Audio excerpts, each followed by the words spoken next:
Hello and welcome back to my channel. I'm really excited for today's video because I am showing you guys what phase 2 of my professional strength and conditioning program looks like. Now this video was recorded when I was training pre-season before the summer. So I was down in Tampa training at Diesel Optimization. And in this video, you all will see me working alongside of a trainer who has 5 years of experience working with MLB players, and he is going to be taking my written phase 2 strength and conditioning program, giving his professional tips and advice for the different movements that we're doing, going more into depth, explaining the movements, and helping you have a better understanding of the workout in general. As always, I will leave the entire workout in the description box. Yep, this workout, it is a good one, and the tips and adjustments that Mikey, the trainer, has helped me learn and understand has not only improved the way that I lift, but also if you are an athlete and you are watching this, it has helped me with my training to become a more efficient and athletic softball player. I really hope you enjoy this video. If you do, please don't forget to like this video so that I know you enjoy it. And also I would greatly appreciate if you subscribe to my channel so that you never miss another workout or video with me again. Let's get to this workout. Okay, so first we have the KB hamstring deadlift. Yep. I mean, hamstring deadlift, it's basically RDL pattern. So I use a couple things for tool-wise. I like to use this band that goes right around the hips to kind of reinforce that hinge pattern. And then you've heard of like elevate your heels for deeper squat. So the same is for if you elevate your toes. Elevate your toes, you get into a deeper hinge position. So that's why I have these little steps here, like little ramps. So what I would do is I would have you come here, get some tension on the band so that if you just release the hips, it's naturally pulling you back, and then just the toes on here. Then when you go through your deadlift or your RDL pattern, it's now here. The toes are already helping you get back, the band's helping you get back. Neutral spine, we stop at hamstring length, and then you come up, squeeze at the top. Okay. Just half the foot, right on the ramps, good tension on the band. Perfect. So you're thinking RDL pattern, slight bend in the knees, and then let the band do its job. Eyes follow you when you go down, right at length, and come up, squeeze at the top, get nice and tall. That's perfect. 3, 2, 1. Fire through the band, squeeze the glutes at the top. Perfect. And I don't mind a little bit of toe flare too, Okay. because sometimes that's the most comfortable position you could be in. Now there's obviously like excessive toe flare where you don't want to be because then you're like jumping forward, but a little bit of toe flare is fine. Good tempo, 3, 2, 1, tap, come up, squeeze. 1.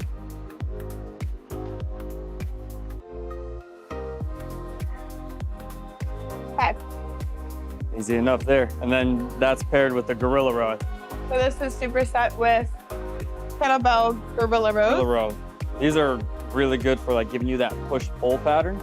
So when you're doing it, you're gonna wanna create that with the scap. So when you're here, wide base, knees bent, and then slightly out because you want to keep them in line with the toes.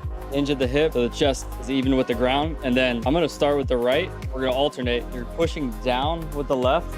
As you're going to come up with the right, you're going to slightly open the chest. Everything from the waist down stays the same. Push in with the left. Exhale, row in with the right. Place down, push. Exhale, turn. So you're getting a little bit of that T-spine rotation and then good pressure through that bottom hand.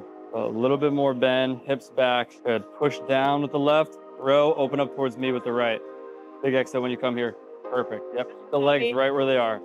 You can handle it though. Push down, row. That push into the ground with the other hand should allow you to pull with more force coming up with the opposite side. Yep. Push, pull.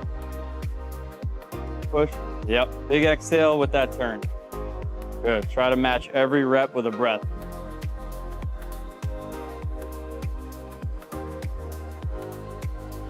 I for sure feel like a gorilla. How'd that feel? That was good. Yeah, it's not like that push. Instead of just like letting it hang and then going in straight, like now you're getting more T-spine turn with it. Yeah. Banded wood chops. Okay. Cool. So you're gonna high to low here. Just position the band like right in line with the head. Lunge position, you don't want to be too straight. Give yourself a little bit of space. Now front leg is posted, back leg. I want you to slightly turn it in to your front hip. Grab the band, lock the fingers, And then when we come down, you're gonna feel this push away from the ground to lock that post leg up, and you're gonna turn right into it. So band here. As we're chopping down, we're pushing the ground away from you with the front side, and then just turn right into it. Release, come down. Exhale again, pushing that leg away from you as you come down. Yep, there, and then just come up on that big toe, and then slightly turn in. Good, now lower half's locked in place. Okay. Interlock the fingers. Okay, now as you chop down, think about it chopping right down towards your big toe, and then lock out that leg as you come down. Perfect. And your intent is push down hard into the ground with the big toe, heel, arch, everything's stable there. Good, and return. Good, it's a little bit too much going away from you. Okay. Punch right down at the hand. There, now you're getting a little bit more extension. Good. That's the difference between extending through and coming around. There. Yep, and obviously you could play around, like right now it's pretty technical, right? It's slow tempo, not doing anything too crazy, but like if you wanted to make that more intense, you'd step away. You could add a dynamic component to it where you're really driving through the band. Okay. Other side. All right, give that one a try. So I'll do like, you got 8, right? So do the first 4 nice and technical right here. Good, up on the toe a little bit more. Good, bend that front knee to start. Good, now from here, push the ground away right down towards your big toe. There, yep. Now, that whole foot has to stay planted. Yeah. When you're coming through, push into the ground.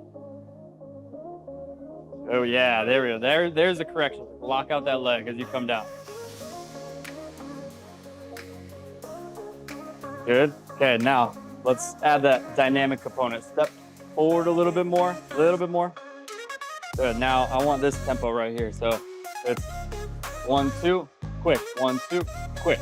And just think about ground. Push away with the front leg. There. 1, 2, fire. 1, 2, fire. Quicker. 1, 2, fire. 1, 2, fire. One more. Good. All right, this is these, right? Pallof press. So yeah, that's like your standard Pallof press, right? Sit here, keep the spine nice and neutral. Well, we want to add a little tiny rotational component to it. This is fine, this position here, tall, strong. Now, how I like to make it different is we talked about those coiling on the wall. Yeah. So you're gonna coil towards your outside oblique. So that's just driving the elbow in, feeling that crunch. Head is still straight. The only thing is now I'm turning, I'm crunching into that side. Elbow high, elbow low, and from here, I'm gonna push out. So you do your straight out push still, but from there, and then when you go over to the other side, same thing, you twist, coil into the right, and then you're pressing from there. Try that out.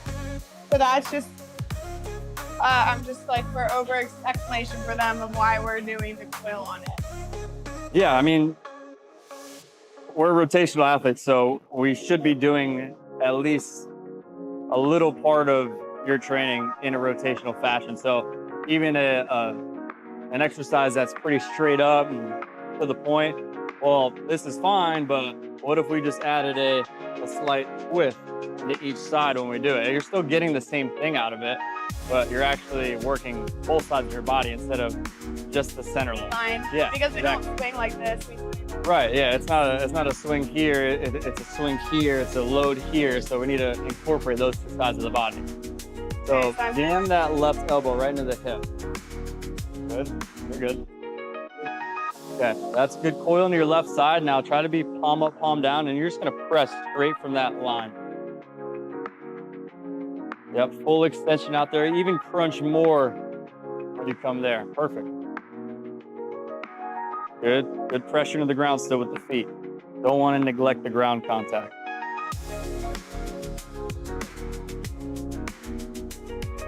There you go. Now try the other side. So still coiling to the outside, except now you're in your right side coil. So left side, you as a lefty hitter should have felt good. Like this is a position that you've been in before. So let's work core stability and core strength from that angle. Keep the head straight, and then you're just gonna drive straight out there. Good. Yep, extension all the way through. And again, matching every single rep with a breath. So it's inhale, exhale as we extend out.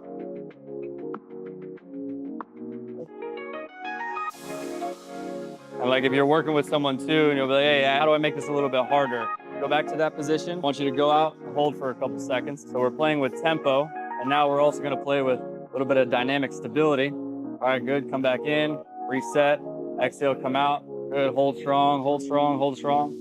Back in. So that's just a way you could, you know, if you're working with someone, be like, hey, just like tap it a little bit. Yeah. Because this is all fine and dandy, but adding that other component to it, like, it's only gonna make you stronger. Yeah, I like to hold the kettlebell, so bottoms up.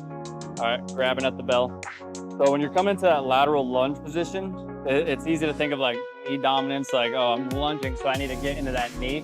But it's a good opportunity to like work more of your hinge, and it's using the same concept of pushing the ground away from you to turn into that hip, simulating a load almost. Yeah. When I come down into that side lunge, out to the side, I push the ground away.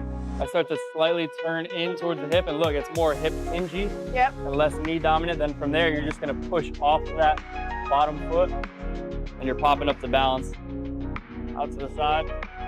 And then try to find that plant leg glute as quick as you can. Obviously, I get into this lunge here. So I'm feeling that, like this push away for me. Yep, lock out this leg. So you're thinking outside edge, like pushing into my foot. Okay. And then hinging here. Right there. And that little turn is gonna take away from your ability to bend at the knee. But like, this is not really doing hurt your good. back. When people do this and bend at the knee and they go down. They go down there, they put stress on the back, unneeded pressure on that front of the knee too. Whereas like, let's make this more specific to like a load. Okay, so now someone who isn't, for my viewers that aren't softball, baseball athletes, or just looking for great workouts that help them live a more athletic lifestyle, whatever it is. Yeah. Why is it important even to add like a hip hinge just for someone who's normal working out? Well, it's just a better foundation for your body to move in and like live in. So if you're just, you know, a regular desk worker, you spend a lot of time already in this flex position. There's a lot of tightness probably in there. So we tend to kind of like start to sit here when you like go to the gym and work out. Yeah, too much pressure on the knees. Whereas if you reestablish that posterior chain or like your backside, then you're able to have more stability and more strength in the hips. Because now we're able to work on these lines instead of here. Like we're already super disconnected from the way that we sit, the way that we drive. Like this is gonna help with walking, it's gonna help with running, it's just gonna help getting out of a chair without pain, without having to lean on a side or grunt. Exactly. Pain-free movement, number one. You guys heard it here from the professionals. All right, so I got 8 of these, switching out here, straight in. Yep, try not to get too wide. Limit yourself to about there. Hip hinge back, turn the chest slightly, and drive off the right foot. Find the left glute at the top, squeeze. Come down, that foot's planted, it doesn't move anymore. Keep the big toe down, and then you drive off. So you're thinking as soon as you land inside edge of the foot, stay planted there, that's gonna fire in your adductors. Keep the knee intent inward when you're in this position, and then push off. That intent this way is also gonna give you better drive when you go to push. Okay. So plant, big toe stays landed, inward tension there, slight turn. You're turning into that internal rotation of the hip with the chest. So turn and drive. You're getting two opposite forces. So my knee is going, I'm thinking about keeping my knee going this way, but my body's going this way. You're not letting it fall in though. No. There's a difference. It's just the tension. I'm engaging more with this. You won't be able to like fall too far in or go too far out. If you stabilize, use the big toe, use the heel, and think about driving inward from here. You're not driving from the knee, it's the adduct. Yeah. Driving in from. Okay. One more time, push away, lock out, lock out, lock out. There, that's better. Okay. Now I just need that knee to come in. You'll see like, it's easy in here to like tackle a bunch of things at once. Yeah. Whereas most athletes like, fuck, that's a lot. Yeah. Sometimes it's good. A lot, but that's why I wanted to show like, there's a lot of proper way to do things that people don't even realize. Me as someone who I would say I'm pretty advanced in the workout the workout area. I still have a lot of weaker areas that my athleticism and my bigger muscles take over. And a lot of people do. It's just your ability to have someone that can pay attention to small details. Be like, no, your foot's not in the right spot. No, your knee. No, your hip. No, I want more turn here. But then you put it together and you're like, oh, that feels good. And and you do it again, and then it creates the muscle memory, and then you feel the instant result from here to the cage to the field. That's the translation. Exactly. The translation needs to happen. Yeah. We're taking simple movements, a side lunge. Everyone's heard of a side lunge? Yeah. And we're like this. We're just adding a little athleticism to it. Extend, push away, drive the knee in. So make it come from the big toe. Left big toe, hammer down, drive in. Good. Try not to push into my hand as much. Good. Turn towards me. There. That's a better movement. Good. Plant hard with that left foot. Plant hard, push away. See how that big toe wants to come up? Yeah. Hammer it down. Still a little bit of bend in that back leg. Good. Hold here, lock out. There. That's better. Good. Push away, push away. There. That's it. That's a better spot. Ooh. Like the knee, it's gonna turn a little bit, right? You're putting a lot of force into that other side, so it's gonna turn out slightly, but you won't lose that like integrity. You won't lose that strength as long as your big toe, your heel is planted hard into the ground. Right. So that's where like this barefoot would have been more. Let's say like if you're having trouble, like you could take off your shoes, you can go barefoot, but like you know. Even that though, like that first that's tough. It's Just because I'm doing a different like connection to something that I'm weak at. That's your lunge now. Whether it's a landmine, like it's more back. Whether it's landmine low, you're going hip back. Whether you're doing dumbbell side lunge. I see dumbbell side lunges like this, like, oh, how low can I get? What is this? So this is not a very good position. That would be a good one. And I'd say turn that right thumb, go that way again, turn the right thumb in. There's your rotation. Just by simply turning the shoulders. Good. Turn a little bit less than that, right there. That's it, that's all you need. Good stuff. Because you got a lot of laxicity, so you're bendy. I'm very bendy. So you're able to have. Okay, I'm gonna hold them like. Don't do that. Oh, it's good. All right, so is this lateral med ball throws? Yes. So I'll show you a different variation that we could do. So it's going to be medial and lateral med ball throws. So medial, midline, close to the midline. The wall is going to be our midline. So medial throws first. The goal here is to really lock out that plant leg, get some good extension, extend from the hips, squeeze the glute. And from here, all we're going to do is nothing's moving except the upper body. You're going to throw up against the wall, stick and catch right in the middle of the body. So that's the medial side. We'll start with this. Yep, so it's hard pressure with the glute. Now, I got better at it. That's good. Think about the... You're doing good here with that. Now, if like you were falling all over the place or you weren't able to do multiple reps at a time, I would just have you simply take the big toe, point it down, and then drop it straight into the ground. Now you're putting pressure with like that ball of the foot in. So you're pushing down hard with the heel, and now your legs are stable. So now if someone has trouble with the first one, this will be the second one. Yeah, this is a good regression for these medial throws. Yeah, okay. Because that's gonna allow you to engage the glute a little bit more and have more control of where you're pushing. So okay, now you should feel like it's a rock. You're just holding there, going there. Right. So now we'll do the lateral side. So now it's gonna be outside knee. Same idea though, Same idea. Lock out, squeeze my glute. Yep. Up. You're gonna hold that position. This should be the harder side. It is. Oh, yep. It's recovering. Yep. Good. Good lockout. Yep, that should be rock solid there. Pushing through the heel. Good. More tension in the glute, more tension in the core. Squeeze, hold, squeeze, hold. There you go. I'm locked in right now. I think when you think about the core too, people like are so worried about the bottom half that they forget this guy because it's just not. Exactly. Once I lock in on like here and lock this. Now we can take that core locking into place one step further and think more head positioned over your foot. So now that slight little position gives you the plant foot. So whatever foot is on the ground, that helps. That's your balance side. So head over foot balance, it needs to be talked about more.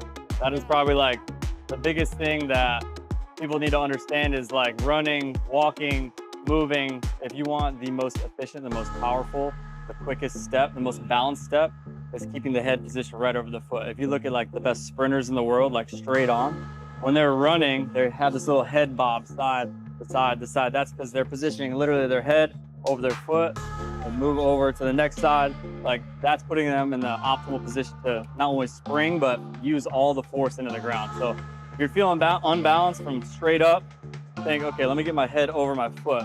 Let me coil into my lead leg or my plant leg, and then let me go, oh, okay. Now you have total control. Right. So basically we just call them med ball rotational throws. Pretty simple. But if you wanted to go with a stationary med ball rotational throw, so use the same ideas as the side lunge where you're kind of turning into this backside, and you could use a little bit of a bend here.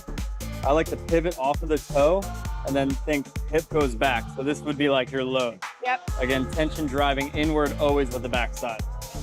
So I turn, use the knee to get into the opposite hip. Turn here, med ball will come away from the body and then it's right through. Using the same turn you would use in your swing, use the front leg, push the ground away from you. Let's see it. So use the right knee to get your left hip back. Tension inward with the left, and then you drive from there. Stay planted hard with that front side. Once you release that ball, push hard into the ground. There you go. Big toe stays planted. Drive. Knee into the hip. Good. On that load, now that knee is staying with that inward tension. So you don't, if you lose that, you rock back. Yeah. You get too big. Or if you are falling too far forward, you don't have enough tension, then that's where you catch it too far out in front. Good. Now make it one motion. One solid motion. Same ideas. Knee into the hip. Yep. That felt good. Knee into the hip. Drive the left knee down. Good. Good tension. Front side. Hammer the ground hard. Yep. Better? That's it. Got it. Good day. Great expertise. Thank you, Mikey. You're welcome.